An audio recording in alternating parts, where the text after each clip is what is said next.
and welcome to another episode of This Is Metal. And today, Joe and I are going to be talking about the band SAVATAGE.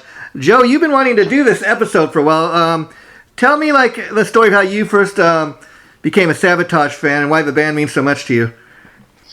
Well, the first thing I remember hearing from SAVATAGE was Hall of the Mountain King. Okay. And that kind of launched my curiosity, and to this day is still probably my favorite album and favorite song from SAVATAGE. I just think they're such a unique band, and they got such a poetic side, but such a raw, heavy edge side, and they're just a great band, and a really unique blend of like I said, just that raw edge that they have, and their lyrical content, and it's just infectious. It's awesome, And like where would you say in your like top list of like favorite bands that you rate? Like, are they on that list? I would say so. Yeah, I mean, it's so hard for me to pick and say, this is my favorite, that's my favorite. They're definitely one of my favorites. There's a bunch, but they're up there, and I'm glad that they continued on in some fashion, in some form. Yeah. And actually, recently, John Olivia was interviewed and said that it's very possible that there will be a new SAVATAGE album. How about that shit? I would love to. I would love to hear that. And here's the interesting thing. I'm not as big of a SAVATAGE. This is a funny story. In doing this episode, I'm not as big of a SAVATAGE fan as you are, in that I know a whole lot about them. Now, I will tell you, in researching for this, Joe, I thought I'm going to get online and familiarize myself with some of these tunes. I've of course heard of the band SAVATAGE. I know who they are, but before today, if you were to ask me to name a song, I really wouldn't have been able to do it. I was aware their guitar player Chris Olivia, he was killed back, I believe it was in 1993 or something like that, in a car accident. But before we get into that, I will tell you I was reading about this album, the third album, which was called Fight for the Rock. Okay. That was the first. It was the third album they did, but it was the first album that they ever got on the charts, and it peaked at number 158 on the 200 Billboard chart, and that's pretty impressive if you stop and think about it. Because by your third album, you would think you've kind of developed a fan base, and even though it's kind of the first album that's charted, it's not at number one, but it's also not at the very bottom of the list. It's kind of midway up the list. So at that point, they're starting to kind of really make some noise, Right. And anytime you hit the top Billboard 200, you're doing something right. I mean, as far in terms of popularity. Yeah. But that aside, I wouldn't care if they were ever on the Billboard 200. I would still like them as much as The only difference with the band being put in the public eye to the extent of being on Billboard. Yeah. The only thing that does is open a possibility to a larger fan base for them. Yeah, and here's the interesting thing. I was listening to some tracks off that album, which again, the album we're talking about is Fight for a Rock, and that's the very first album they ever had that really hit the charts.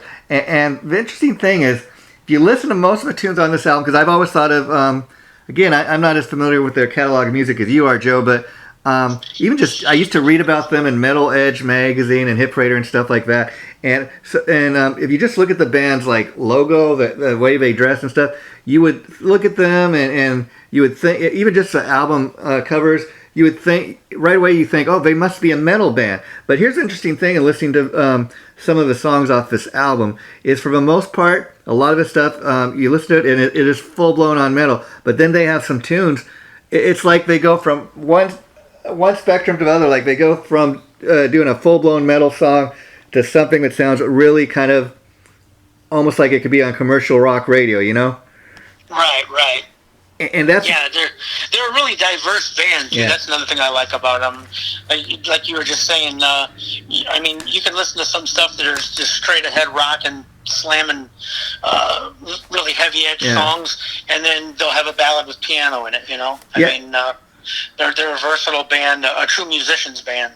Yeah, and I think see, and this is what's interesting. And like I said, I've heard this band Sabotage. I've been aware of them. I'm not even as huge of a fan as you are, but like in listening to some of this music today, I thought, you know what? How did I really not become more of a fan of these guys? Because just what I listened to today, I thought, you know what? I want to go get my hands on some of these albums, and that's why I dig what we're doing with This Is Metal, because not only do we get to turn other people onto it, but like we get to turn ourselves onto stuff that maybe we weren't as aware of. Absolutely. Yeah, it's great. But I want to talk real quick about a new Sabotage album. Sure. Now, this is dated March 22nd, 2021, so this is a month ago. Yeah. John Olivia said that he's been writing new Sabotage material actually since 2003. Wow. Yeah, and saying that this is very possible, and that he was actually talking about it with Paul, the producer, O'Neill, before he passed away. Wow. So it kind of sounds like that this has been in the works, or that this has at least been on their minds, if nothing else, you know. Yeah, and to go back in history, just to let people know where this all started. Okay, I was reading that Savatage, of course, is it was an American heavy metal band that was formed by brothers John and Chris Olivia in 1979 in Tampa Springs, Florida. And so, these two brothers that formed the band. And here's the unique thing: John Olivia, who we were talking about, the frontman, the singer, the main songwriter. It's very much like the Van Halen story, that you got these two brothers, and that John is a very super talented guy. He's a main singer and songwriter. He started out on the guitar, but he realized his younger brother was a much better guitar player, so he decided to focus on like the keyboards and being the lead singer and songwriter, and let his brother do the thing on the guitar. And actually, John's a multi-instrumentalist. He can also play bass and other instruments, but that's pretty much what he's known for. Yeah. He's an amazing songwriter and singer as well. Absolutely. And then, I should also mention that the band was, before they were ever called Savatage, I was reading, the band was originally called Avatar, and they were, and it was formed. The band was formed back in 1979 before anybody really knew who they were. And again, it was originally called Avatar, and they changed the name because they found out that another band was using that name. And I don't know why they chose Savatage, if it had any special meaning, but it sure does sound cool, huh? And if you look at the logo, it's like, what is that? Nice. Yeah. They've got a crazy past too, man. They've been through a lot. Yeah. After they had released Hall of the Mountain King, they said that they were petrified because they had to try and top that album. Oh yeah. So they were always they always said that they were big fans of the Beatles and Queen. So so Paul O'Neill said, for an experiment, they kind of maybe just joking around about this. He told them about Phantom of the Opera. so John went and watched it and came back to the studio right after and sat down where John Lennon's piano was. Oh wow! He sat down and wrote all the music for the song Gutter Ballet. Wow! That's how that came about. Well, that's amazing. And that's one of the albums, when you do read anything up on Savatage's history, that's probably one of the albums that always gets mentioned, along with another one, which is Streets of Rock Opera. I was listening to some of the tunes off of that, and it's kind of interesting because, again, if you were to listen to some of the earlier Savatage stuff, much more kind of metal, but again, there's a little something for everybody. Like you said, they're very diverse in their sound and their writing. And by the time they get to something like Streets of Rock Opera, they are sounding a little more kind of like Queen, and it's not as full-blown on metal, but at that point, they're almost kind of like their fan base has grown. They've got a little bit of it on radio airplay, so that's the direction they were going at the time. But they always seem to be a band that is growing and progressing, and it's not so important to them that we got to keep that sound. They're just ever progressing. Oh yeah, absolutely. So the funny thing is the remnants of what was Savatage ended up becoming Trans-Siberian Orchestra. Of course, yeah. And when you do a little research or you look at who Savatage was, and listen to some of their catalog and their music, you can see that's not really too far of a stretch for them. The idea that it makes sense that they decided to do that, because it's really not that far off from some of the stuff that they were doing on some of these albums, some of these more theatrical pieces and stuff. Yeah, and also like we were saying, John Olivia from day one, he's been kind of a main guy, but his younger brother Chris, he was a big part of the band because they formed the band together. He was sadly killed as October 17th, 1993 in a car accident. I was reading up on this, and I did not know this part of his story until today. This is kind of interesting. He died in a car accident. He was with his wife. The wife did not get injured. She lived, but Chris was instantly killed. They were hit by a drunk driver that kind of hit them head on. And here's the interesting thing. It didn't really give the guy's name who was a drunk driver. Not that that's important, but he was killed by a drunk driver who had 7 previous DUI charges and arrests. And this guy was found guilty and was supposed to spend 5 years in prison.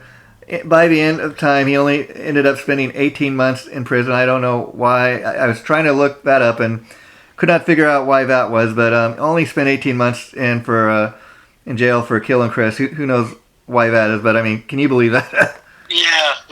What a shame. What a slap in the face. Yeah. That had to be a very difficult thing for their family to go through. Of course, and really feel for them in that light. And can you believe? I mean, I know this. Like I said, back in 1993, but I did not realize until today, Joe. I mean, this coming October, it's going to be 28 years since he was killed. Yeah. It's strange when you think of some of these people. Time plays funny tricks on you. Yeah, I mean, when you think how long somebody you knew has been gone or passed away, and it dawns on you that the years just fly by like pages in a book. Oh yeah, and here's the thing with a guy like this. I mean, it's sad. Like a few months back, you and I were talking about Randy Rhoads, and it's like been 39 years since he died. Which is a lot longer, but even Randy Rhoads amazingly had a higher profile than these guys, and that's why when somebody like Chris Olivia dies, it got like a lot of attention in the metal community, but you know what I mean, among the mainstream press, unless you're a hardcore metal fan, a lot of people don't even know about this. You know what I mean, or it gets forgotten about. Yeah, which is sad. Yeah, absolutely. So here's a statement from John also when asked. When they recorded Edge of Thorns, John wasn't in the band. Yeah. So on the Streets tour, he said they were playing for 2-hour nights, and singing SAVATAGE music is not easy. Yeah. He said, I just blew my voice out. The last show on the Streets tour, I was spitting up blood off stage. Wow. That's how bad it was. I went to the doctor, and he told me I had nodes and shit all over. Wow. He told me I needed to take time off. I told him I couldn't. He said that's when Paul had an idea for me to take a year off and work on this Romanov project with him. Then we would get a new singer for SAVATAGE that's different from me, more commercial sounding. He said that John is actually the one who picked Zach Stevens as a replacement. Yeah. So he said I picked him because I didn't want to get someone who sounded like me. Oh, interesting. He's a guy with a really cool, smooth voice, and he wrote the whole album around his voice. I was very involved with Edge of Thorns. He said I helped write the songs with Chris and Paul. I was very happy with it. The last song the three of us ever wrote together was All That I Bleed. Yeah. I mean, as a singer, Joe, I got to ask you, what are your thoughts on that? I mean, that sounds kind of very interesting. And like I said, if you listen to any of the SAVATAGE music, it's quite diverse. And so, first of all, if you're going to pick the new singer, you got to get somebody that's kind of got that ability to sing very different styles of music. But, if you were ever in that position, kind of pick your replacement, would you necessarily want to pick a guy that sounded just like you? Or do you think, well, if you're going to have a new singer coming in, they should maybe progress a little, or do you think it would be more important to stick with kind of the sound the band had? Well, I guess that's kind of a situation multifaceted question, because you got to look at where the band is going, where they want to go. How popular is the band's back catalog? Yeah. How important is that? Yeah. To move forward. I mean, if it's not a very big band or wasn't a very popular band, the sky would be the limit. You could pick somebody completely different and never play any of the old material and just play all new stuff, and nobody would know the difference, Or if it's a more popular band, then I think that's pretty a difficult situation that a lot of bands have found themselves in, and some have been more successful than others. We talked about this before. Oh yeah. Replacing a singer is a very delicate chemistry.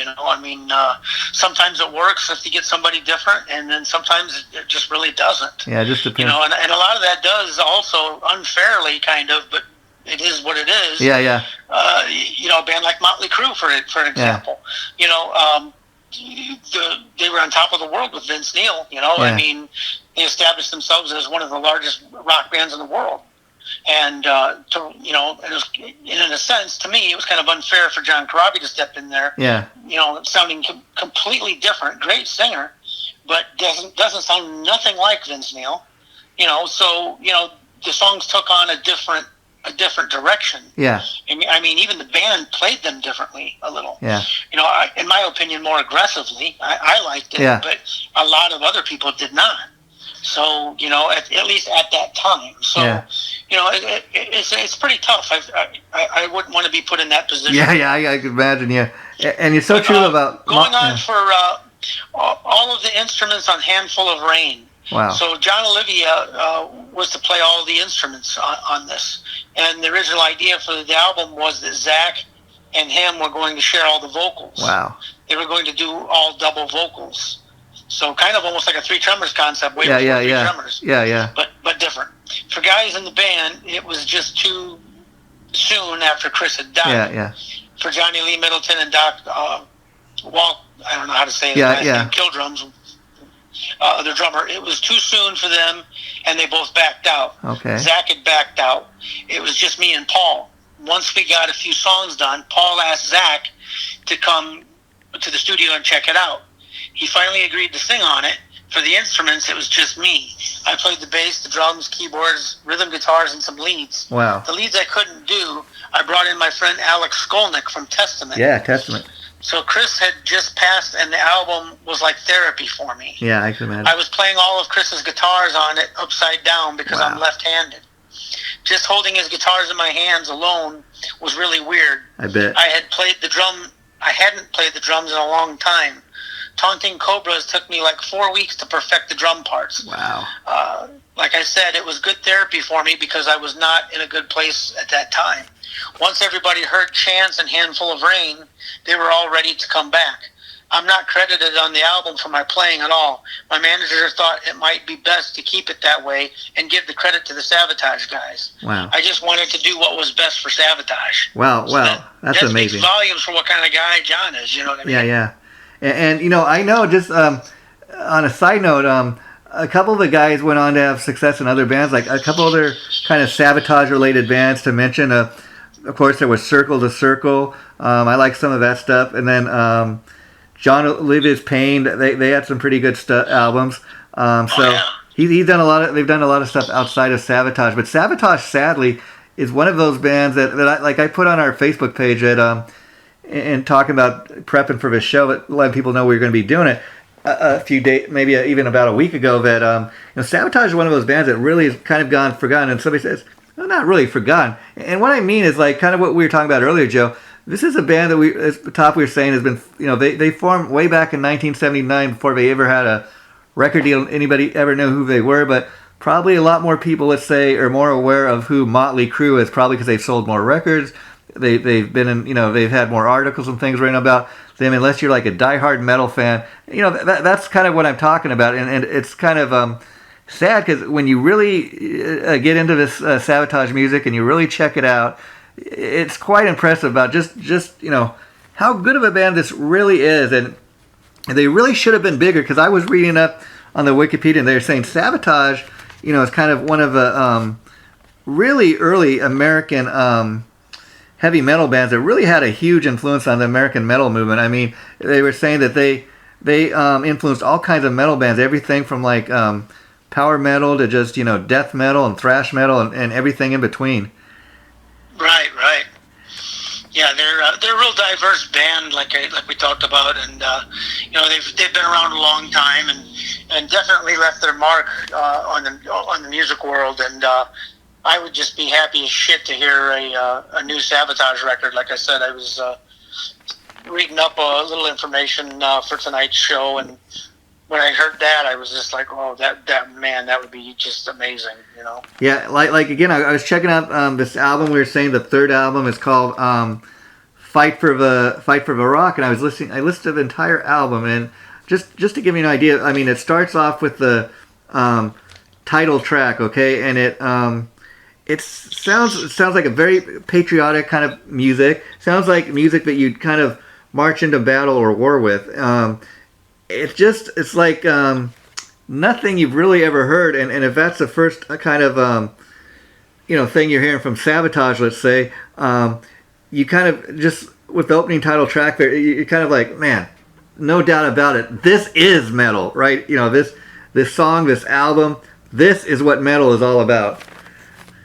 Yeah, absolutely. Well, Alex Skolnick had this to say after he had left Savatage in an interview in 2011. He said, Savatage was a very bittersweet situation. On the one hand, I got to do an album with a band that I liked in high school. The flip side is that the gig came about because of a tragedy, of course, with Chris passing away. That was around the time that I had left my band Testament because things hadn't been working out, and I found playing with Savatage appealing. It was like, hey, why not? Then again, I knew I was heading in a different direction from the band, but I just didn't know where. For some reason, joining Savatage just didn't feel right. I'm not sure why that is. It wasn't one particular thing. Maybe I felt I needed to be one of the main creative voices in the band. If I had stayed with Savatage, I wouldn't have been. Oh, yeah, that's interesting, you know. And let me ask you your opinion on Alex Skolnick, because that's a name that's kind of come up in a couple episodes a lot. I mean, when we did our, Axemen of Oz, which just got posted yesterday, where we're talking about, all the guys that have played with Ozzy. I was recently reading that where not just George Lynch, but Alex Skolnick, he was one of the guys that auditioned for Ozzy at one time, throughout the years, and I think it was obviously after he was with Testament. So he's, besides Testament, he's always kind of getting these offers to join these big bands. Why do you think he hasn't had much, a huge career as far as like getting on all the, like, let's say, guitar magazines and that? Well, I think Alex probably is more concerned about playing music. I mean, he's done classical jazz type stuff, and all of these different things. He's a true musician. He's not out there. A lot of musicians can be broken down into two categories, and that's resume builders and legacy builders. Alex is more of a legacy builder. He's a true musician. He plays what he feels inspired to play, what he wants to play. And I think he lets that dictate his decision-making process. Yeah, because like you just read, you think most guys, this, Savatage, this is going to be my next, this is going to be the next pinnacle of my career, but it wasn't necessarily all about that for him. He's like, it just doesn't feel right, and and I would imagine it does kind of feel bad, knowing that the only reason you're getting this gig was because some other guy died, Right, yeah. I mean, that would be a tough situation to step in and for any band, Yeah, then you have to worry about, how are the fans going to react. You can have a Jake E. Lee situation where, fuck you, Jake, Randy. Right. Yeah. Yeah, and then they had the Ghost in the Ruins, which was a tribute to Chris. Oh, okay. So it was old recordings that they took on the Gutter Ballet tour, and so it was released, The Final Bell in Japan and Ghost in the Ruins elsewhere. Oh, yeah. So it was one of the titles the band previously considered for the album Streets. Okay. So the album Streets almost got called Ghost in the Ruins. Oh, wow. And it's funny you mentioned that album, Gutter Ballet, because, just tonight before we were getting ready to record this, Joe, I was on our Facebook page for This Is Metal, and this guy named Joseph Osha, he was making a couple comments to what I had posted about doing the Savatage episode, and he mentioned that I was asking, what are some of your favorite, Savatage songs and albums, and he was telling me, well, I guess he's a musician, he said, I still love kind of jamming to all the songs on, Gutter Ballet, but he was saying, basically that he thinks there's really not a bad Savatage song or album, and they all pretty much, kick ass. So, and I would kind of agree with everything I was kind of listening to today. And overall, the musicianship and I think the songwriting is just really what makes this band unique. And again, probably the diversity in the sound, because probably a lot of people would say they're much more metal, but there's really, even on some of the heavier songs, what kind of interested me was, as heavy as some of the songs are, a lot of them also have nice melody to them. Yeah, that's one thing that they've always had throughout their songs is a great sense of melody placement. Yeah. Absolutely, great band, great songs, and I really hope that they're able to come back and make another album. I'll be first in line to buy it. Yeah, and I think if no other reason, I mean, if that's the last, if they're gonna like go out kind of like this is our last hurrah, that's a great way to do it. And also kind of I think this is good in a way that he's recovered from this, but I didn't know until kind of researching some of this stuff today that John Oliva just a few years ago suffered a minor stroke, and that might have something to do with part of why he's kind of been on the down low. And then we have all the COVID-19 lockdowns and all that, so that might have played a role. But I also, besides the minor stroke he suffered from a few years ago, but he's, I understand, recovered from, also in the past year he suffered with COVID-19, and I understand he's recovered from that. So thank God all his health issues, I guess, are behind him now. That's a good thing. Right. Absolutely. I just wonder what it would be like. I mean, how would they go about it as far as like, okay, are we just going to record an album and here's another Savatage album for the world? Or are they going to actually get back together, reunite, and go on a tour? I'm curious as to where their minds. Well, here's the funny thing. I know. I would love to know. I know the last time they did like a show or something, it was at one of the big. This was like just maybe in the last 10 years. I can't remember exactly when it was. But Wacken Open Air, they reunited. And I think they did a live album or something. And that's an amazing thing. While they get really overlooked here in America, at some of those European festivals, they played to huge audiences, and it's just amazing. So I think even if they were to do like just one more tour, and they do maybe even just select dates, or even throughout Europe or the United States, I think people would go see it, and especially people know this might be the last time you get to see Savatage, but it's amazing the way the European audience just kind of comes out for these guys. Oh yeah, Europe absolutely loves them. Yeah, this is and this is an interesting statement from John Olivia. This is prior to everything I mentioned before. Yeah. Because obviously, this interview that I read about a new Savatage record that John spoke about was just a month ago. Wow. So this is older than that, okay? Yeah. He says we all love Savatage, but gave Savatage its chance to get to the level where it was supposed to get to, and it never did. Yeah. For whatever reasons, we had tragedies, everything like that. But to me, Savatage was never Savatage after Chris died. Yeah. Well, of course not. That's his brother. Yeah. I mean, life's never the same when you lose a brother. All of these other lineups of the band that people heard from Edge of Thorns on, to me, was more like Trans-Siberian Orchestra actually than Savatage. So that's an interesting statement because to me that tells me that maybe if John has any say so over this Savatage record to be, or possibly it maybe will be more of a return to a raw sound that the earlier stuff was, and that I would really be digging that. Now, Joe, you know a little bit about Trans-Siberian Orchestra. John Oliva, he's not involved with that, but some of the other guys are, correct? Yes. Chris Caffrey and a couple of the other guys are doing stuff with Trans-Siberian Orchestra. Yeah, and I think all the guitar players that came after Chris Oliva, I think Chris Caffrey is probably the one that's probably the most high profile.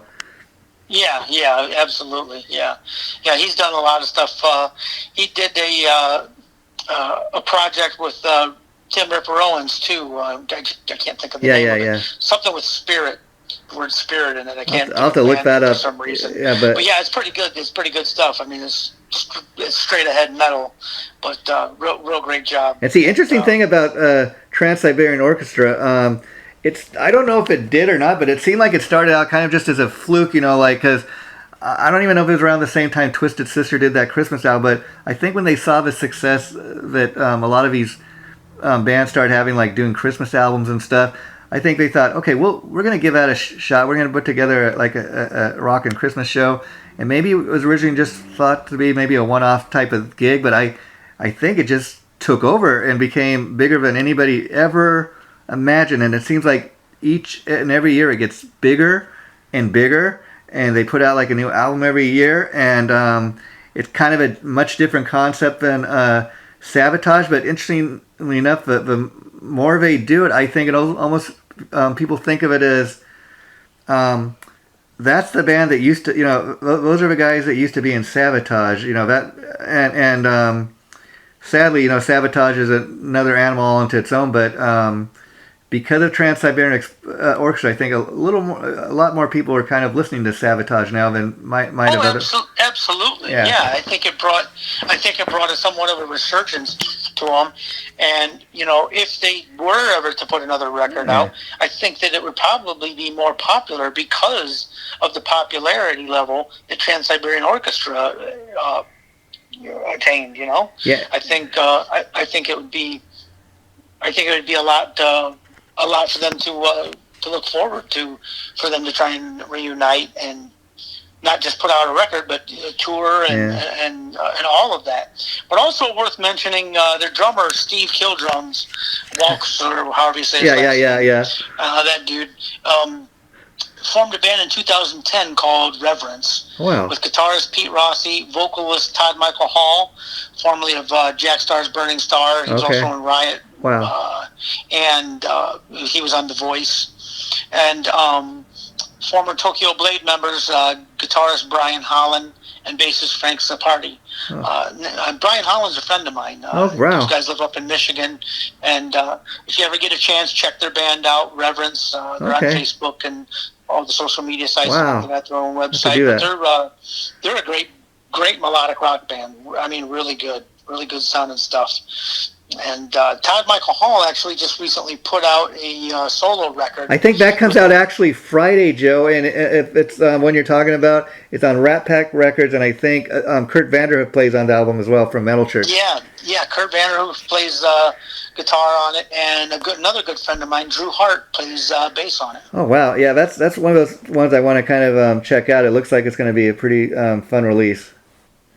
Yeah, it's just good time stuff. I mean, it's not super heavy. It's commercial rock, but it's good stuff. And that's kind of fun too. Like spectacular vocalist. That's kind of fun too when you have a guy like Kurt Vanderhoof. What we all know from Metal Church. Kind of go outside the box and do something outside, his norm.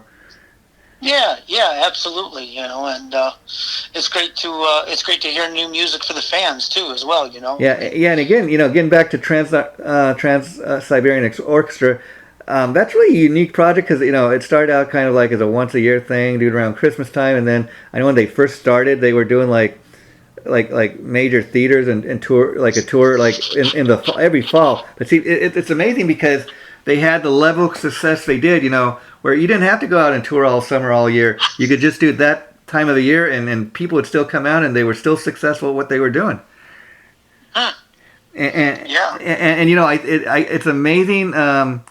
Trans-Siberian Orchestra, the influence they've had on other music and other musicians so much that I was reading, if you can believe this, Joe, I guess this coming Christmas, David Coverdale has announced that he's going to put out like a Whitesnake Christmas CD, and I think that has a large part to do with what they're doing. I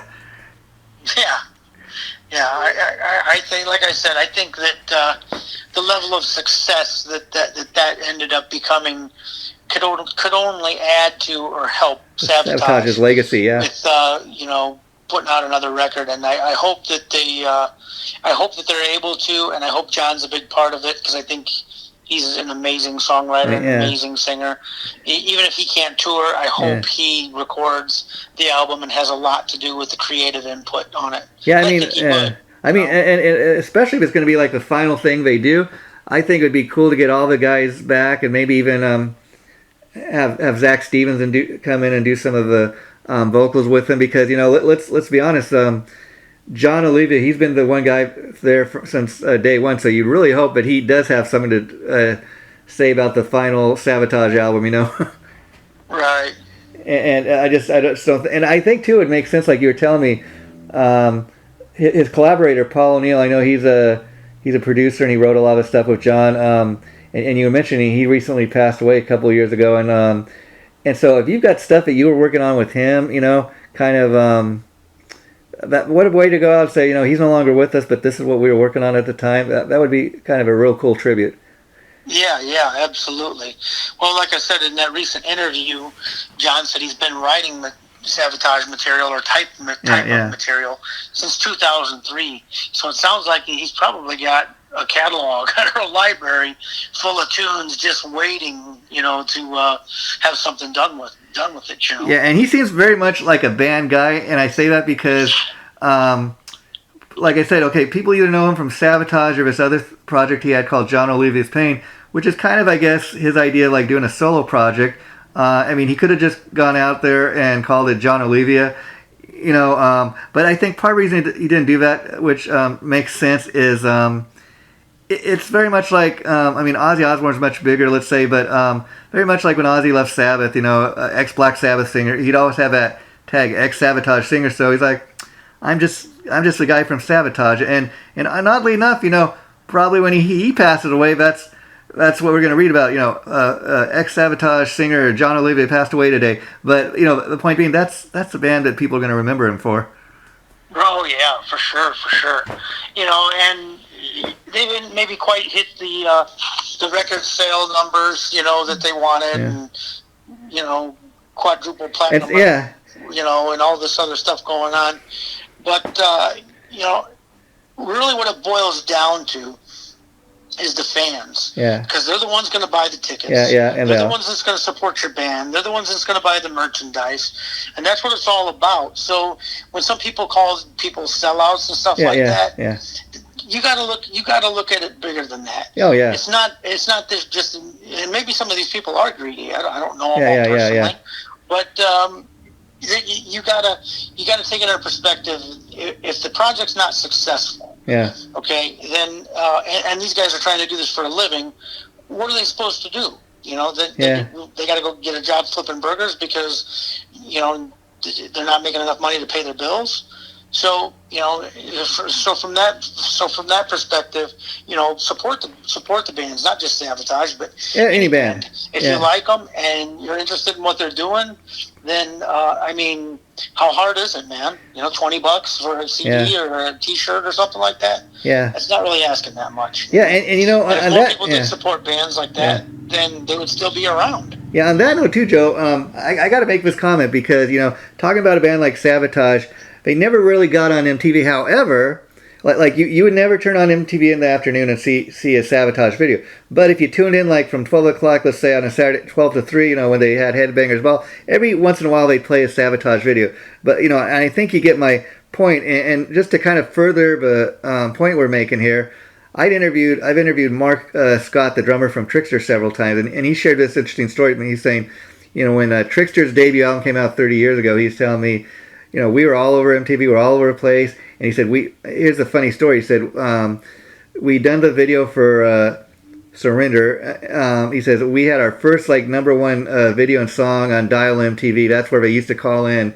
And so that's a really big thing back in the day. People would actually, get your single on the chart and your video. And the goal was to get it to number one. And he said, funny thing is, we got our song and video to number one, but then by the very next day, that's when grunge started. They decided we're going to stop playing all this this hair metal crap, and we're going to.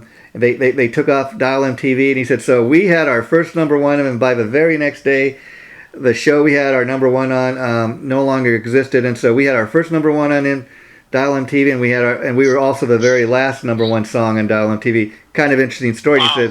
He said by that point, MTV just stopped playing those bands for a while, unless it was on Headbangers Ball. He said a lot of our radio stations wouldn't play us anymore. So we're just going to play grunge. So it's not necessarily just the fans supporting, but that's a big part of it. But it's also radio supporting what you're doing. MTV's not so important these days, but it was back in the day.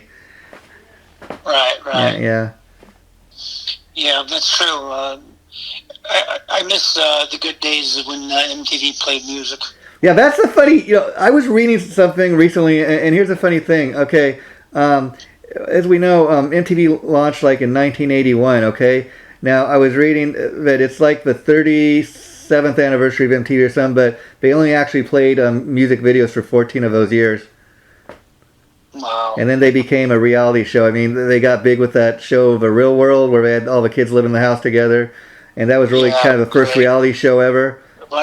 A bunch of stupid. Yeah. And now it's a TV network, is what it is basically. Bubblegum. Yeah. Kid bullshit. I passed MTV, and I don't even know it's MTV. I mean, I really miss it. And the only good thing about that is YouTube kind of took off, and that's kind of a necessary evil. But what I love about YouTube is you could launch your band on that. You could, I mean, it's much more oriented towards what the fans want. I mean, if you get enough people trafficking on YouTube to check out your video and stuff, it's good for a lot of bands. It just kind of depends, Again, unless you have a great fan base and they know you have a music video out, it just kind of depends. But that's the one cool thing about it. You get a better chance, I think, to have your video get a lot of hits, if you hit the right mark, where you used to really have to kind of market yourself and keep calling the folks at the radio stations and really get them to play your stuff. But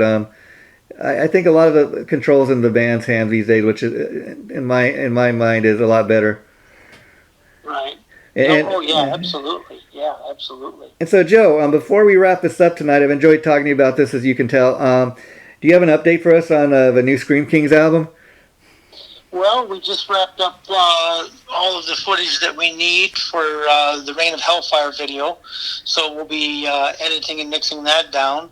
And we're sending the stuff off to be pressed to disc next week. Okay. So hopefully within the next month or so, we'll be able to have an actual release date for it, for the album. And the video Reign of Hellfire, and then in July, Caligula, there'll be a lyric video for that, and then we're working on one for the title track, The Indomitable Spirit. So, so we just recently got a new guitar player, James, and so we're working him into the band, and we're doing some stuff from the first two records, but majority of the live set will be all new material. Wow, that's cool. So it's a lot of fun, and we're looking forward to hopefully getting out this summer and after the record's released and playing some shows. I don't know how the political climate's going to be with all of these COVID restrictions and everything. Who knows what direction that's going to go, but we're hopeful that we're going to get out and at least be able to play a few shows and get around a little bit, Yeah. And maybe more, just have to wait and see. Yeah, that'd be great. Now, let me ask you: are you still playing with? Is Tim Miller still in the band?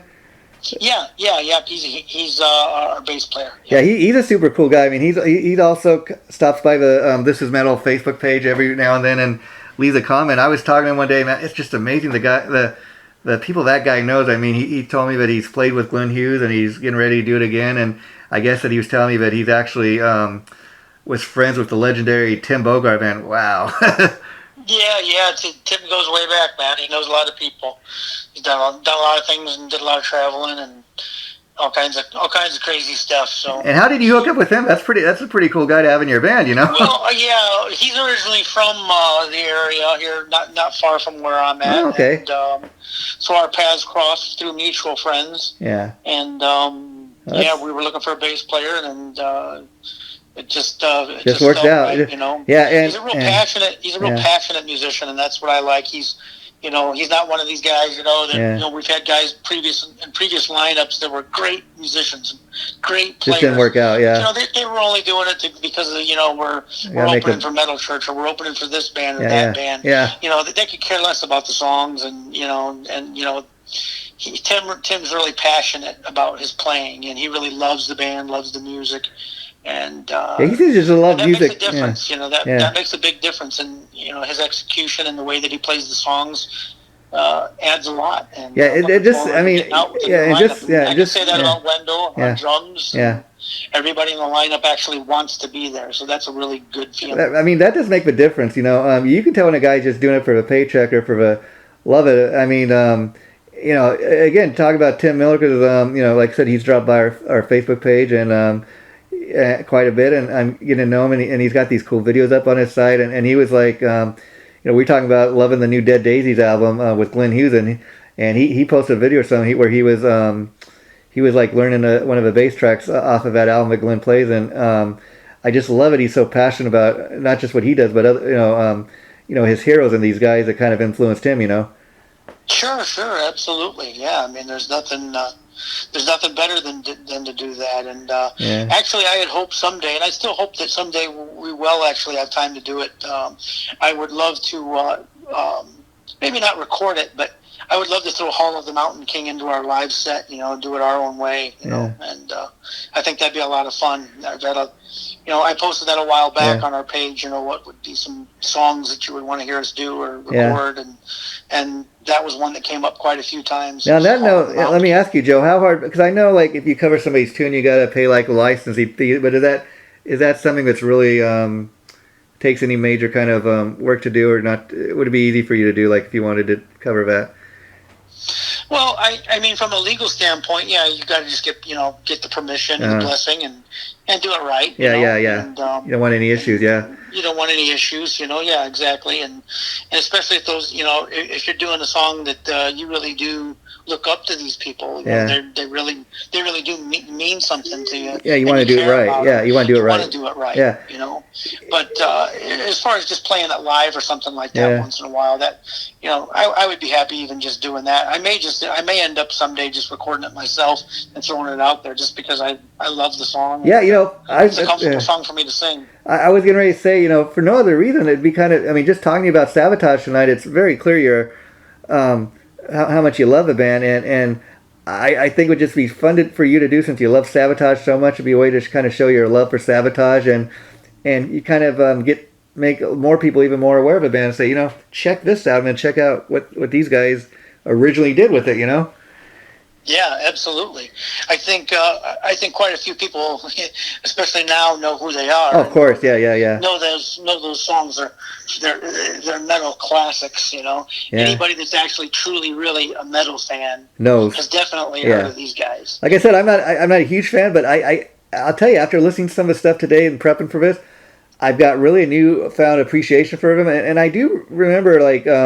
Collecting all these metal mags back, you know, when I was a teenager, like Metal Edge and Hit Parade and all that, and they were in all those magazines. So I definitely have heard of the band. I know who they are, and really just listening to some of the stuff today, I've got a newfound appreciation. And you know, before we wrap this up, Joe, I had a few more things I want to ask you. Kind of, you know, talk about if you were to record Sabotage song and doing it the right way.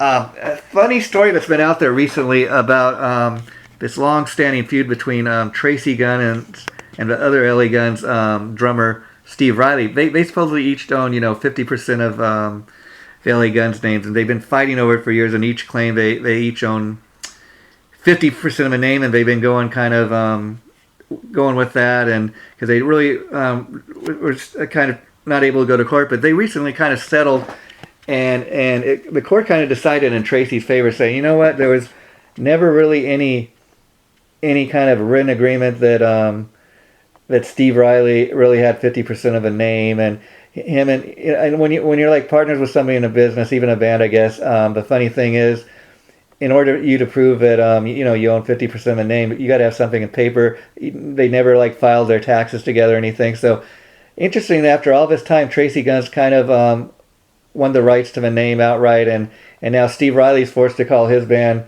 Riley's LA Guns. So it's kind of interesting. It took this many years for them to figure that out, but that's finally been decided.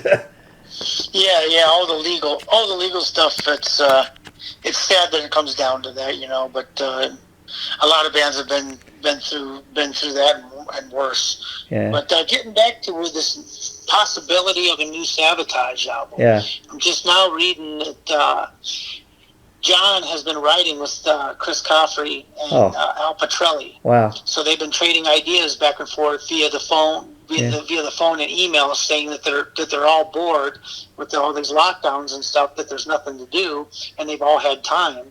So he said that they've done enough material to release a quadruple double album if I wanted to. Now do you know? That's promising to hear. Do you know, Joe? Was Al Pitrelli ever in Savatage? I can't remember. Or I know he's played like some shows with Trans-Siberian Orchestra, so that might be kind of the connection. But for some reason, I want to think that he had a Savatage connection where he might have played on an album too. Do you know if that's correct? Yeah, you know what? I'd have to look that up, to be honest with you. I know he played with them. Okay. I don't know how many albums. Or an official member or whatever. Yeah. But I know he's been a part of it. So yeah. It's kind of interesting. That'd be phenomenal musician. So I think that would be really cool to hear him and Chris Coffey together. That would be pretty damn awesome. Because I can't remember where I heard of him. I know that he played with Megadeth for like one album and one tour. And I think he played like as a member of Alice Cooper's band, maybe in the early 90s. But he's another guy, just like very much like Alex Skolnick we were talking about, super talented guy that just, enough people know about who he is. Anytime you read about Al Pitrelli, super talented guy, people give him his props and everything, just kind of somehow always remains under the radar, but he's super talented. Oh, yeah, absolutely. And, I'm excited to hear that. I really hope that these guys do put something out. At least an EP or something. And I think too what would be cool, at least if you even do just one more live gig, kind of end it with like a live DVD, CD or something like that. What a package that would be. Yeah. So Al Pitrelli played in Savatage from '95 to '99. Yeah, in 2002, and then 2014 to listed as present. That's kind of what I thought. That's why I asked. Well, and see again, I think what a way to go out. Those would be the two kind of guitar players to go out with, because out of everybody that's been in and out of that band, they're probably the two most high-profile guitar players that have played with the band over the years, other than Chris Olivia, obviously, who can't do it. Right. Yeah. Yeah, but so live, it could anything goes. But like I said, I do hope that John does a big part of the songwriting and it has a big part of the creative direction and input. Because to me, that would be more of a real Savatage sounding album if he's involved in it. Yeah, and I think the other thing that makes Savatage such a significant band is, like we were saying, John Olivia. I mean, he's the center of the band, and like I said, he had enough smarts that, like, early on, instead of saying, I'm going to be the guitar hero, yeah, I mean, he had enough smarts to say, no, my kid brother, he's much better on the guitar. I'm going to focus on being the lead singer and the songwriter, and I'm going to play the keyboards. I mean, you hear a lot of times how bands, people say, keyboards and rock music suck. I don't think so if they're played right. I mean, this is a band where... Yeah, I mean, it has its place, and like everything else, I mean, salt and pepper is great on a meal, but if you dump the whole salt shaker on it, you ruin it.